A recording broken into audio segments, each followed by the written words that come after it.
Après Apple, c'est au tour d'Oppo de se lancer dans les lunettes en réalité augmentée. Le CSA qui menace de fermer 5 sites pornographiques en France. Une grosse opération d'arrestation en Ukraine pour arrêter la vente de données personnelles sur le dark web. Ainsi que quelques petits articles en plus. Aujourd'hui, on a du Steam Deck et nous avons du Minecraft. Et bonjour à tous et bienvenue dans cette nouvelle revue de presse.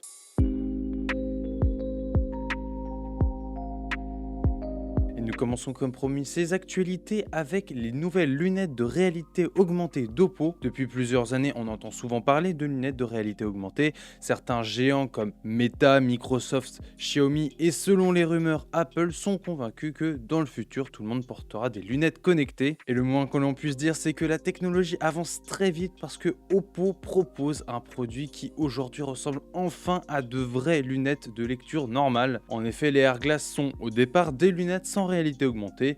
Il faut accrocher une branche spéciale sur la droite des lunettes pour les doter d'un micro-projecteur LED développé en interne pour projeter du texte et des images sur le verre. Au total, les Airglass ne pèsent que 30 grammes, ce qui est très léger et embarquent des micro-capteurs pour vous permettre d'interagir avec elles à la voix ou avec les mains. Sur une seule charge, apparemment, ces lunettes peuvent être utilisées de manière active pendant 3 heures, ce qui n'est pas énorme dit l'article, mais au vu de leur format compact, c'est plutôt satisfaisant. Les informations virtuelles ne s'afficheront que ponctuellement quand vous recevrez par exemple une notification. Connectés à un smartphone, les Oppo Airglass peuvent par exemple projeter votre agenda au milieu de votre champ de vision, vos notifications ou plus intéressant, des indications GPS. Les images de démonstration proposées par Oppo nous laissent penser que seule la couleur verte peut être projetée sur ce modèle. On ne pourra donc pas regarder un film en réalité augmentée. La technologie est loin d'être prête pour le grand public. Les lunettes quant à elles seront commercialisées au premier semestre 2022, mais malheureusement seule la Chine aura pour l'instant droit au Oppo Airglass. Nous continuons avec notre principale actualité et le CSA qui lance des injonctions contre 5 sites pornographiques. Ils ont 15 jours pour contrôler correctement l'âge des internautes, sinon ils risquent d'être bloqués en France. Nous parlons ici de Pornhub, Tukif ou encore Xhamster, XNXX et Xvideo.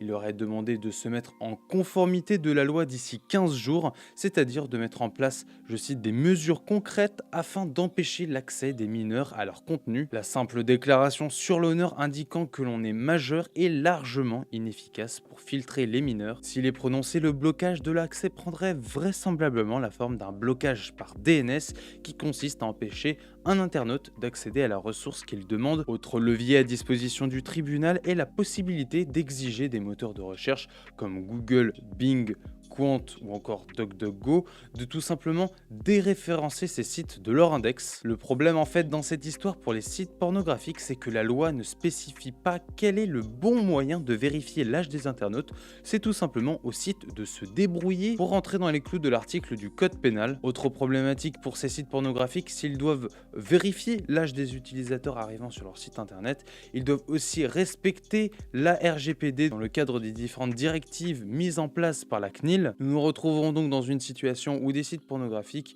doivent manipuler des données très sensibles comme par exemple une carte d'identité. Reste également un dernier facteur à prendre en compte, même si ces 5 sites X sont effectivement neutralisés en France, la diffusion du porno restera considérable et ce dans le monde entier, pas seulement en France. Le CSA le sait, mais pour autant devait-il rester inactif? Toujours est-il qu'il se retrouve à devoir vider comme un océan avec une petite cuillère. Les sites X sont légion et les internautes en sont conscients aussi. Nous continuons l'actualité avec nos habituels petits articles et aujourd'hui nous commençons avec un coup de filet en Ukraine. 51 suspects ont été arrêtés par les forces de l'ordre. Ils sont accusés d'avoir vendu des données appartenant à plus de 300 millions de personnes originaires d'Europe et des États-Unis. Un total de 117 recherches ont été menées dans les différentes régions d'Ukraine et en définitive plus de 90 000 gigaoctets d'informations ont été supprimés, souligne le policier interviewé. Et quelles sont les données vendues? Eh bien nous avons les classiques numéros de téléphone, les noms de famille, les adresses ou encore les numéros de plaques d'immatriculation. Nous continuons avec une actualité très rapide, Steam Deck, le Steam OS ne pèse plus que 10 Go, vous pourrez installer du coup plus de jeux. En effet, Valve a revu sa copie de Steam OS dont il a significativement réduit la taille. Cette dernière est passée de 24 Go à 10. Une bonne nouvelle surtout pour ceux qui ont acheté un modèle 64 Go, ce qui leur fera, je suppose, un peu moins de 54 Go d'espace libre sur leur Steam Deck. Nous continuons l'actualité avec un événement exceptionnel puisque Minecraft a atteint le billion de vues sur YouTube,